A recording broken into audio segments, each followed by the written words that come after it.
আধিপত্যবাদের বয়ান তিনি তার মুক্তি উচ্চারণ করেছেন। যখন পশ্চিমবঙ্গের সাবেক মুখ্যমন্ত্রী এত গুরুত্বপূর্ণ একটা বয়ান তিনি উপস্থাপন করেছেন, সেই বয়ানকে আমলে না নিয়ে তিনি বলে দিলেন যে হারা কোনো প্রার্থীর বক্তব্যকে আমরা আমলে নিচ্ছি না। এর থেকে বাংলাদেশের জন্য লজ্জার আর কিছু হতে পারে না। আপনারা জানেন, ইতিপূর্বে ভারতের গোয়েন্দা সংস্থাগুলো বিভিন্ন দেশে তাদের অপারেশন কর্মকাণ্ড পরিচালনার মধ্য দিয়ে বিভিন্ন মানুষকে হত্যা করেছে। কানাডায় তারা শিখ নেতাকে হত্যা করেছে। শিখ নেতাকে হত্যা করবার পরে কানাডার পররাষ্ট্র মন্ত্রণালয় এবং কানাডার কূটনীতি যেইভাবে জোরালো ভাবে পদক্ষেপ গ্রহণ করেছে, আমার কাছে মনে হয় যে এইটা ভারতের পররাষ্ট্র মন্ত্রণালয়, এইটা বাংলাদেশের পররাষ্ট্র মন্ত্রণালয় না।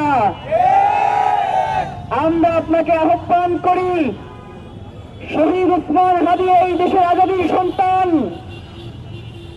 আপনারা নির্বাচিত হয়ে ক্ষমতায় গেছেন 3 মাস হয়ে গেছে, এখন পর্যন্ত বিচারের ব্যাপারে কোনো পদক্ষেপ গ্রহণ করতে পারেন নাই। এই জন্য তো আপনাদের লজ্জা হওয়া উচিত। আধিপত্যবাদের পক্ষ নিয়ে আপনারা যেই ধরনের বয়ান উৎপাদন করার চেষ্টা করছেন, আজকে ক্ষমতায় আছেন, আজীবন ক্ষমতায় থাকবেন না, এই কথা ভুলে যাবেন না। আমরা আপনাদেরকে অনুরোধ জানাই, অনেকেই এখানে আছেন, অনেক মিডিয়া হাউসের ভাইয়েরা আছেন, আমাদেরকে টকশোতে বিভিন্ন বক্তারা প্রশ্ন করে যে আমরা নাকি উগ্র, আমরা নাকি তাদের মতো সুন্দর করে রবীন্দ্রসঙ্গীতের ভাষায় কথা বলতে পারি না। আজকে প্রয়োজনে সেই সুশীল ভাষায় কথা বলবো, প্রয়োজনে আর কোনদিন এই সুশীলতা পরিহার করব না যদি শহীদ ওসমান হাদীর হত্যার বিচার আপনারা নিশ্চিত করেন। কিন্তু যদি নিশ্চিত করতে না পারেন, মনে রাখেন শ্রীলঙ্কায় যে ঘটনা ঘটছিল বাংলাদেশে কিন্তু এটা ঘটে নাই, কিন্তু সামনে ঘটার সম্ভাবনা রয়েছে। আমরা আপনাদেরকে জানাই, যখন আমরা বিচারের দাবি নিয়ে আসি, রাস্তায় দাঁড়াই, তখন তাদের সুনির্দিষ্ট কিছু বয়ান থাকে। শহীদ ওসমান হাদীর সঙ্গে এই খুনিদের কারা পরিচয় করিয়ে দিল।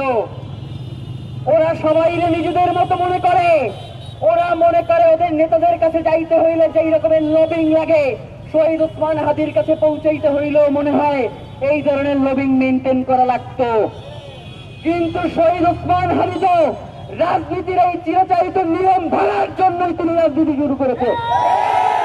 সুতরাং যারা এই প্রশ্নগুলো সামনে এনে শহীদ ওসমান হাদীর সুবিচার নিশ্চিতকরণে বাধা সৃষ্টি করবার চেষ্টা করছেন, আপনাদেরকে একটা কথা বলে দিতে চাই, শহীদ ওসমান হাদী তার জীবনের শেষ দিনে তিনি ওসিয়ত করেছিলেন যে যদি আমাকে হত্যা করা হয় আমার বিচারটুকু নিশ্চিত করেন।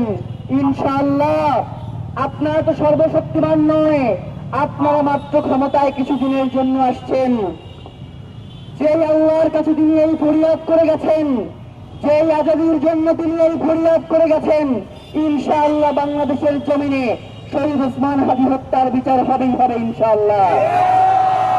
আপনারা যদি নাও করেন তবে হবে ইনশাআল্লাহ। কিন্তু করলে ইতিহাসের কাঠগড়াই থেকে মুক্তি পাবেন, আর না করলে আজীবন ইতিহাসের কাছে আসামি হয়ে থাকবেন। প্রিয় ভাইয়েরা, কিছুদিন আগে পররাষ্ট্র মন্ত্রণালয়ের পক্ষ থেকে বলা হয়েছে যে পররাষ্ট্র পর্যায়ে ভারতের সাথে একটা বৈঠক হয়েছে এবং তারা খুনিদেরকে বাংলাদেশে ফিরিয়ে দেওয়ার ব্যাপারে সম্মত হয়েছে। এখন সেই সম্মত হওয়ার সময়সীমা কতটুকু আমরা জানতে চাই। এইটার সময়সীমাকে কিয়ামত পর্যন্ত নাকি সুনির্দিষ্ট কোনো সময় আছে, এইটা আপনাদেরকে জানতে চাই। বাংলাদেশ উত্তাল হবে যদি এটা জানা যায়, তার মানে এটাই স্পষ্ট যে হত্যা হয়েছে অমিত শাহর নির্দেশে, অমিত শাহর তত্ত্বাবধানে, আর খুন করেছে অমিত শাহর এদেশের তল্পি বাহকেরা। এবং সেটা হতে পারে গভর্নমেন্টের সাথে যারা জড়িত ছিল বা কোনো কোনো এজেন্সির সাথে যারা জড়িত ছিল তারাও এর সাথে জড়িত থাকতে পারে। কারণ তা না হলে রাষ্ট্রায়ত্ত সংস্থা যদি জড়িত না থাকে তাহলে কোনোভাবেই স্বল্প সময়ের মধ্যে সীমান্ত ক্রস করা সম্ভব নয়।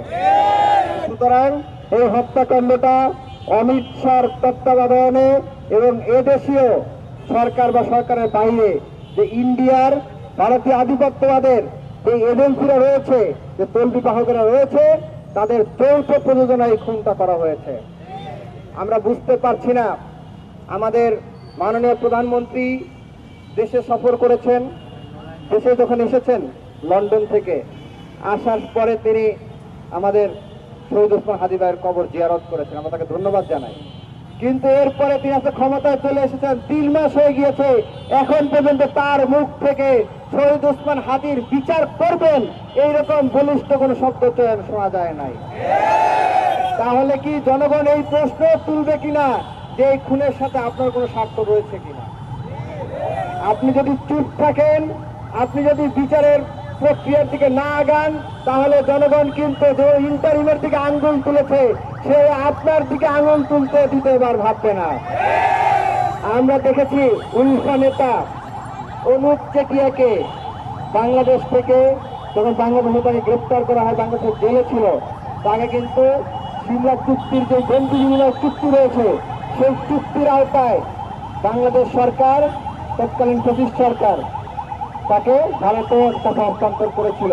তাহলে সেই চুক্তির আওতায় কেন এই খুনিদেরকে বাংলাদেশে প্রত্যাবর্তন করানো হচ্ছে না? যদি তা না করা হয় তাহলে এই চুক্তির দরকারটা কি? জনতা মমতা, মমতা জানতে চাই জনতা, মমতা, মমতা, মমতা জানতে চাই জনতা, মমতা জানতে চাই জনতা, মমতা জানতে চাই জনতা, মমতা, মমতা জানতে চাই জনতা,